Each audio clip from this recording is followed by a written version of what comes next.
Hi, and welcome to the Bruce channel. Sometimes I believe my lead off will be this, and it turns out to be that. This is one of those times. It's too soon to quake in fear, but North Korea is becoming more and more disruptive. Shooting a missile over Japan. Why did they do that? That's what everyone wonders. Is it helmed by a madman? Maybe. I had a conversation a year and a half ago with a pretty smart guy, and he said he thought it might be inbreeding. I wonder.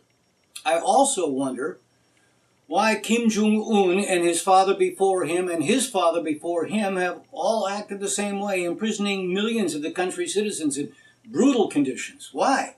Oh, he lives well, the aristocracy lives well, the upper hierarchy, but why doesn't he provide genuine reform? If he did that, opening up his country, making friends with the world, allowing trade and markets. South Korea has done it, and they have a high standard of living. If Kim were to do that, make real reforms, he would be loved. The population would revere him. He could live every bit as splendidly. I've never understood why not. He would be the George Washington of North Korea. Now, he may be a madman, but I don't think he's an idiot. Provocative words notwithstanding, he knows that we could flatten his entire nation, bomb them back to the Stone Age, and him too. He knows that. Last month I had a conversation. This was exactly when Trump was talking about the fire and fury on North Korea, and the conversation was with the wardrobe director for the commercial I was filming. Her dad is retired U.S. military, her mom is South Korea. She regularly visits them there. And she said no one in South Korea is particularly afraid because this pattern has been enforced for decades. He saber rattles and he gets something in return.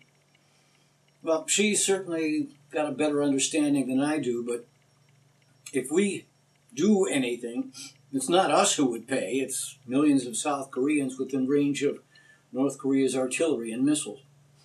I know, too, that the UN has sanctions. I know, too, that Trump says we should stop trading with every country that trades with North Korea. Well, that won't happen. Well, I shouldn't say that.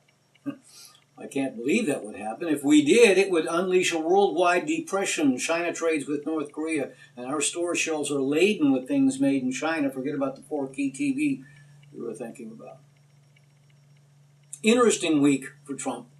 Watching him for another reason interesting. Early in the week, it was announced that a deal was reached by the president and the Democratic leaders in Congress where the so-called Dreamers would be allowed to stay. Now, this isn't about deporting bad hombres. This is about deporting young adults who have lived their entire lives here. They're in school, they're in the workforce, they're in the military. And they're only in the crosshairs because when they were kids, like 2 or 3 years old, their parents came here illegally. They don't know anything else. They don't know any language except English in many cases. And our very humanity is challenged if we talk about sending them back. The Democrats favor letting them stay, of course, but so do many Republicans. Both senators from Arizona, and that's a border state, by the way, both of them say the Dreamers should be allowed to stay. But a lot of Republicans, especially the far right, they hate this. Some have burned their Make America Great Again hats.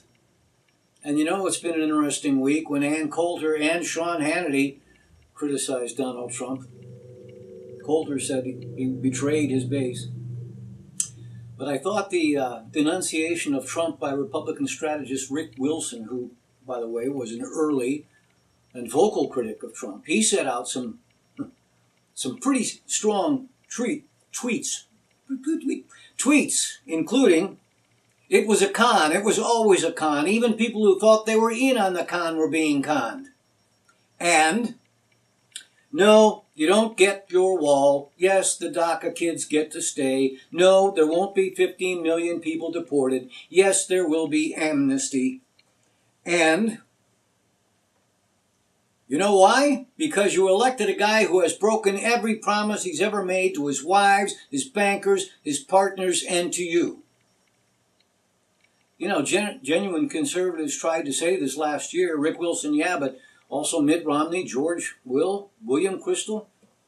So, returning to my earlier thought, no, I'm not quaking because of North Korea, but I'm I'm disturbed by the fact that this know-nothing who surely knows he's losing support of his base, he does know that, and from genuine conservatives, I didn't say it's all gone, but he's losing support. It's trending downwards, so I do worry that this guy will do something stupid like attack North Korea or Iran, a classic case of misdirection known politically as wagging the dog. So Irma razed some of the Caribbean islands. It flooded Florida. It killed people in both the Caribbean and the U.S. It's tragic, and although the estimates are still coming in as to how much the cost will be, really, isn't that incalculable? Oh yeah, my boat sank, here's the cost to replace it. My house lost a roof, repairs cost this. Sure, you can arrive at the number of dollars lost to the storm across the Caribbean, Florida, Georgia, South Carolina, Alabama. Yeah, you can add it up and you can arrive at a number, assuming some cost overruns. That'd be wise. Add some more numbers in. You might have a very amazingly accurate number, but lost pay for employees, well, that's something else. And if it's commission, that's hard to calculate. Aside from the dollars, though, even aside from those who were killed, which we can assume will cause deep sorrow and anguish to those impacted, but how do you place a cost on the collective broken hearts? There was an old church severely damaged. Thousands of couples were married there. Hard for any of them not to be feeling pretty sad about that. Irreplaceable family photos. There's no dollar amount for that. Lost pets. How do you measure misery? No electricity, your food spoils, if water treatment plants stop working, what do you drink? So, just as it was for Harvey, for a lot of people, it will take years. Now, some of the hurricane records attributed to Irma are now official. It had winds of at least 185 miles per hour for 37 hours. And that's not Atlantic. That's anywhere in the world, 37 hours. What else was close to that? Nothing. The previous record was a Pacific typhoon. It had those winds for 24 hours. Wow. It existed the most days of existing as a hurricane, 10.75 days. It was the strongest Atlantic storm to ever exist. There have been a couple of stronger storms, but they gained that strength in either the warmer waters of the Caribbean or the Gulf, not out in the Atlantic. Again, alluding to the warmer Gulf and Caribbean water, Irma had the lowest pressure, 915 millibars, of any storm outside of those warmer areas. And overall, the third lowest, even when including the warmer waters. Before they named hurricanes, there was a hurricane in 1932 that became known as the Cuba hurricane. They share the record for the longest time as a Cat 5. There is a statistic, I can say that, called Accumulated Cyclone Energy, ACE. It measures a storm's strength. Irma had more ACE than A, B, C, D, E, F, G, H, I. Irma was the 9th storm. Irma had more ACE than all of the first 8 combined. It was the first time in recorded history 2 Atlantic hurricanes with winds of at least 150 miles an hour existed at the same time. Speaking of which, the second one, Jose, is still making people a bit nervous, not that it's that strong now. And this is the first time in recorded history that 2 storms of at least Cat 4 strength, Harvey and Irma, hit the U.S. in the same hurricane season. Well, speaking of season, we're only halfway through. The peak was September 15th, Friday, so we've got a ways to go. I would be remiss to not mention the awful irony. While there's been too much water across much of the southeast, if only there were a way to move it, not the 150 mile an hour winds, no, but surely if we could just get some of that water to Montana, where the wildfires continue to burn. Okay, so last week's show had a glitch. Actually, it had a number of them, and they delayed publication. We posted a bit late, and actually at the beginning of the day, I didn't think I had much chance of posting before 4 or 5 in the afternoon, so we got up a little bit late, and I thought I managed to sync things up. Mostly I did. I thought I had everything fixed, but you may recall I showed the video of the 5 former presidents. I overlooked the fact that that wasn't synced. So you may have had and seen some pretty unusual voice and face combinations. I thought you deserved to see the thing the way it was intended. Hurricane Harvey brought terrible destruction, but it also brought out the best in humanity. As former presidents, we wanted to help our fellow Americans begin to recover. Our friends in Texas, including Presidents Bush 41 and 43, are doing just that. People are hurting down here, but as one Texan put it, we've got more love in Texas than water. We love you, Texas. Donate to oneamericaappeal.org. We are all in this together. Thank you. Thank you. Thank you. Thank you. Thank you.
Welcome back. Remember, you can write to us at thebrucechannel@yahoo.com and watch all of our previous shows at tinyurl.com/BruceChannel or our Facebook page.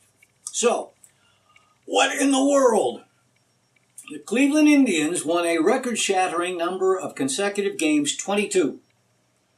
The several-week streak began way back August 24th.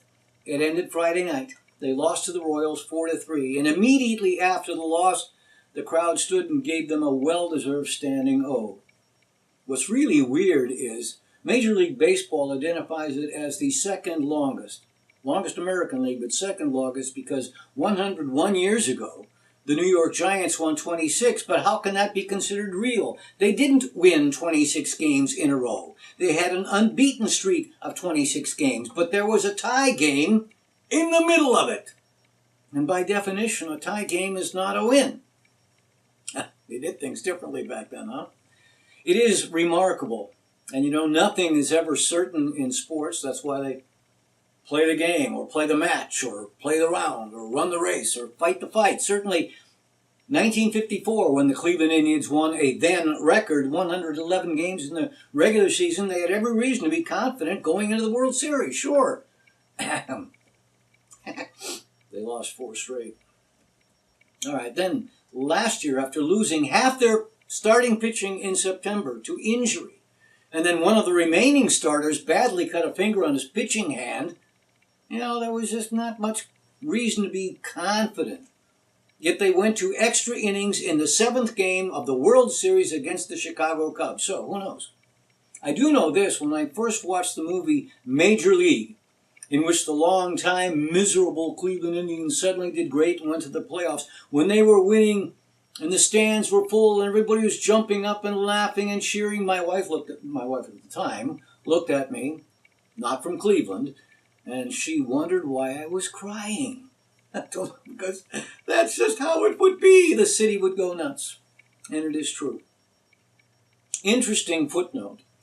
Last year, the 2 baseball teams who had gone the longest without a world championship were the Chicago Cubs, who had gone the longest, and the Cleveland Indians, whose drought was second longest.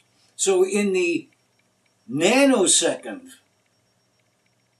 in the instant that the 7th game's last out occurred, everything was reversed. The Cubs suddenly became the most recent World Series champions, and Cleveland became the team whose fans have suffered the longest. So nothing in sports is certain. But wouldn't it be cool if for the second year in a row the longest drought were erased? Yeah. One more footnote. In May 2016, the city without a championship in any of the major sports for the longest time was Cleveland. In June that year, that distinction was erased when the Cleveland Cavaliers won the NBA championship. The city went wild. If the Indians could do it, the city would go still wilder. And the city would go the wildest if the Browns ever won a Super Bowl. It was they who had been Cleveland's previous champions, winning the NFL championship in 1964. Despite whatever else, it does remain Brownstown. So the NFL opened last week and Cleveland lost to Pittsburgh, but Pittsburgh is probably going to the playoffs. Last week I picked them as my pick to win the Super Bowl. And the final score, 21-18. And without a fluke play, that is, on Cleveland's first offensive series, they went 3 and out, and on the punt, the kick was blocked, and the Steelers recovered it in the end zone for a touchdown. Blocked punts happen, but, on the other hand, a team can go several seasons without ever having a punt blocked, which is why I call it a fluke. Without that fluke, the Browns end up winning 18-14. Before the game last week, I said the Browns would surprise this season. On Wednesday, Pittsburgh quarterback Ben Roethlisberger said exactly the same thing, that the Browns would surprise. Hey, let me tell you about my book, Shrink. Or wait, I can let others do it.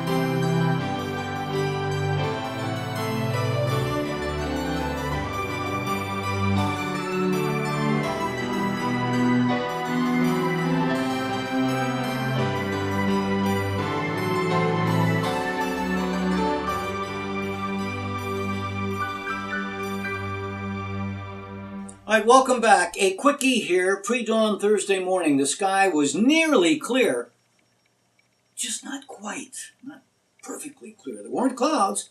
There was just this. Well, anyway, the result was the waning moon created a halo around itself. This picture doesn't really do it justice. I wanted to try and show you. It was so lovely. All right. I admit to being somewhat culturally illiterate. There are far more shows, exponentially more TV shows that I've never heard of than of those I have. And the same goes for movies and actors and bands and almost everything else.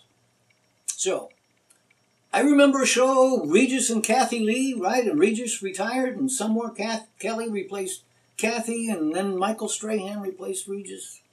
And then sometime this year, Ryan replaced Michael. I don't really know, but sometimes it's on when I turn on television. Kelly and Ryan.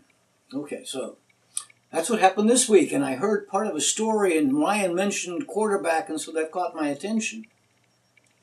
I had to infer from what I didn't hear. When I first turned it on, I came into the conversation. It was incomplete, but I inferred he probably said that he was in this bar, and the guy asked me if he was Ryan. I've since learned that it's Ryan Seacrest. Okay, and he said, yeah, I know Kelly. Ryan must have asked, how do you know Kelly? And the guy said, well, my girlfriend's an actress, and she and Kelly know each other, and I believe the guy must have mentioned football. So, that's the setup. Now, though he was telling it this week, it occurred last winter because they were talking about the upcoming Super Bowl. Take a look. I know, my girlfriend's, they've been friends for a while, and she's an actress. Oh, cool, what do? I play football. Huh, did you see that game last week? No. The Packers, these guys, because I'm a Falcons fan, I say to him, the Packers, they got crushed by the Falcons, and it's an awesome game, and now the Super Bowl is coming up in just a few days, and I'm so excited because my Falcons are in the Super Bowl. What position do you play? Quarterback? No.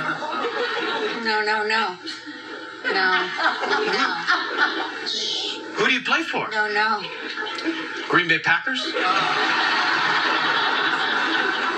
Are you Aaron Rodgers? Let me buy you a beer.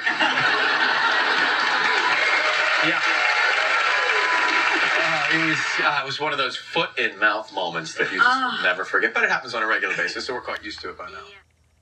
All right, now the only thing I have to say about that is, yep, that's a foot in the mouth, all right. But how could that happen? How could that happen? If you watch football at all, you know, my Falcons beat the Packers. Wasn't that great? Well, it's one thing if you say that unknowingly to someone like the Green Bay Packers second string left guard, but to Aaron Rodgers, whose face is everywhere.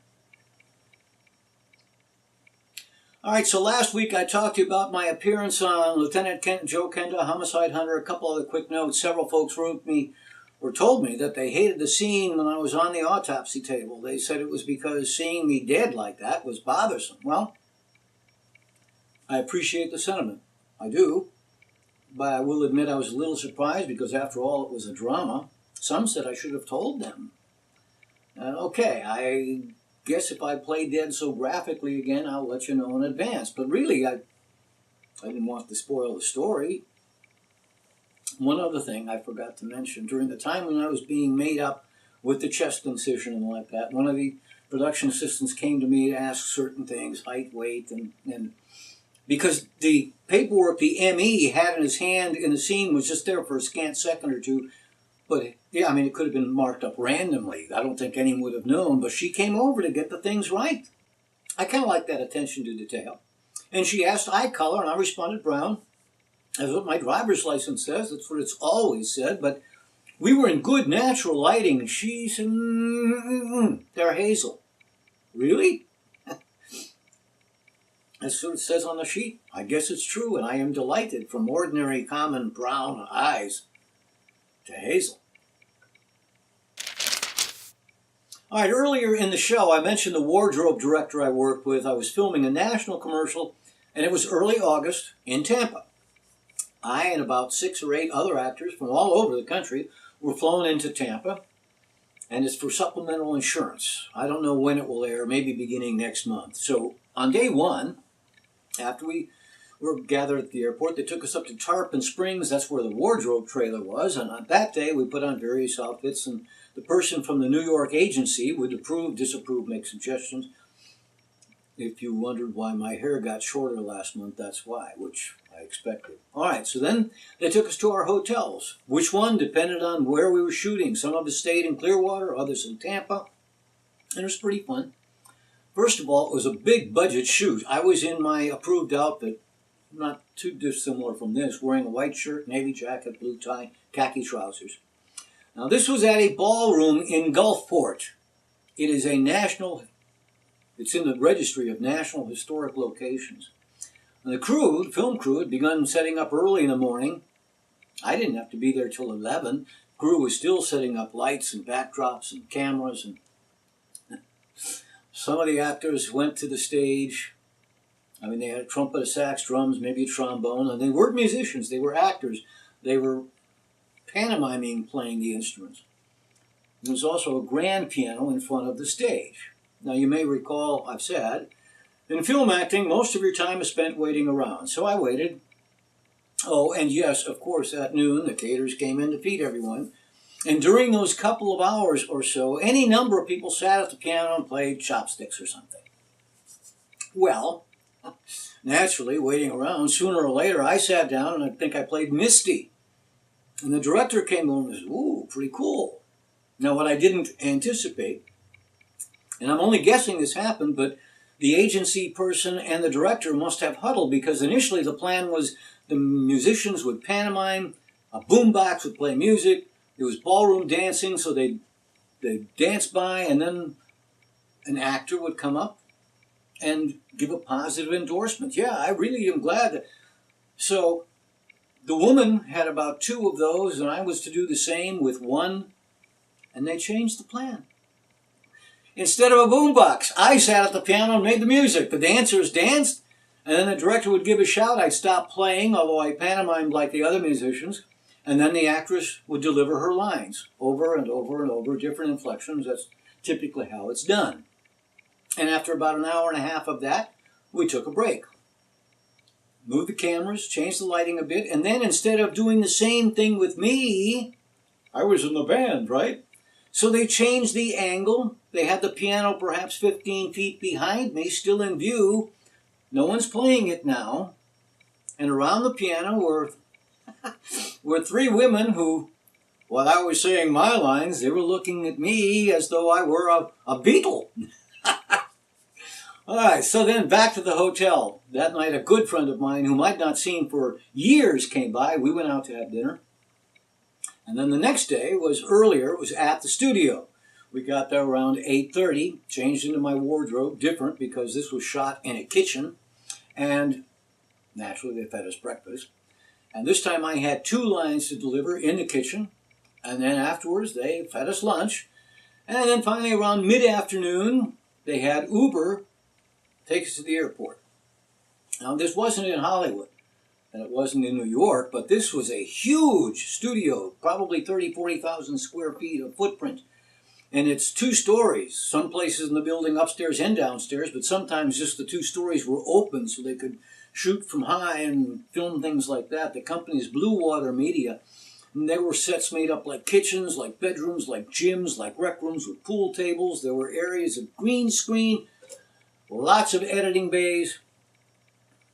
Now, I saw a couple of employees looking at headshots and maybe at auditions, which is exactly the kind of thing that I'd sent in earlier in the summer. So, they do a lot of stuff that you have seen. Do you remember Billy Mays? He shot all of his things at Blue Water. You may recall he died suddenly and pretty young of a heart attack a few years ago. Blue Water named their #1 studio in his memory. And they attribute a quote to him, and I love the words because it's a classic pun on well-known phrase, life's a pitch, and then you buy. So, naturally, I hope Blue Water Media and all the folks who work there came through Irma without too much distress. I have heard from my friend, he and his wife and their daughter and son-in-law went to a place near Orlando. They're okay, and their home is okay. They lost power for a while, but...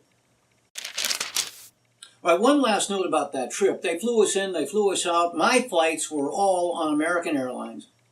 I used to fly a lot, now not so much. Back in the day, probably my favorite airline was American, and that's changed. I remember boarding planes, first class, elderly, military, otherwise special needs people could get on first. And then they'd call the rows 23 through 26, then maybe 16 through 21, then 8 through 15, and everybody else, which makes sense because people heading for the back of the plane go first. They aren't held up waiting for people in the early part of the plane. Well, that's not what American does now. They have passenger groups. Now boarding Group 1, which may indeed be first class or military, but sooner or later, maybe as soon as Group 3, and by the way, there's as many as 9 groups, they sort the passengers into groups based on how frequently you fly, so the problem, it creates a helter-skelter. The person in Group 3 may have selected a seat in row 11. Okay, the next person in Group 3 wants to be near the black boxes and selected 26. So he can't go because 11 happened to be in front of him, and on and on and on. And it's a mess. It took 45 minutes to board the plane. And I don't think it used to take that long. Then one more snafu. The woman actress and I both had connecting flights in Charlotte. I had like a 3-hour layover. She had 40 minutes. But the gate changed us, and suddenly she had to go to another concourse. So did I, but I had 3 hours. She had... Before leaving Tampa, requested a wheelchair and an attendant. We got a chair, no attendant, and time was wasting. So I began to push her, holding my bag, and ultimately we did find a nice, big young man, and he could run. I kept catching them using the moving sidewalks. Then his running would go past me, and ultimately I passed her gate. And it was pretty near mine. I got there ahead of her because I took the escalator down and they had to wait for the elevator. She got to her gate, and this is no kidding, they shut the door 20 seconds earlier. And that was that. Nope, it wouldn't reopen. So the young man wheeled her back to the main concourse so she could change her flight, and I headed for the bar. So I wasn't so impressed by American Airlines, but there was one good thing. There was a story in the in-flight magazine about a new craft beer they'd taken on. I decided to try it. It's called Voodoo Ranger, and it's different, and it's pretty good. If you'd like to learn more about Voodoo Ranger, Google it, and it will take you to, you'll find their page and read all about it. All right. Finally, this note, we have about 5.5 days of summer left this year. The equinox arrives 4:02 p.m. Eastern Time, Friday. Other notable, easy for me to say, yeah, I'm an announcer. Other notable events, Wednesday, September 20th is National Pepperoni Pizza Day. Tuesday, September 19th is Talk Like a Pirate Day. I'll just have to have my pepperoni pizza and order a Voodoo Ranger beer. Arrgh! Well, celebrate, don't celebrate. I nevertheless hope that your upcoming week is the best one you've ever had.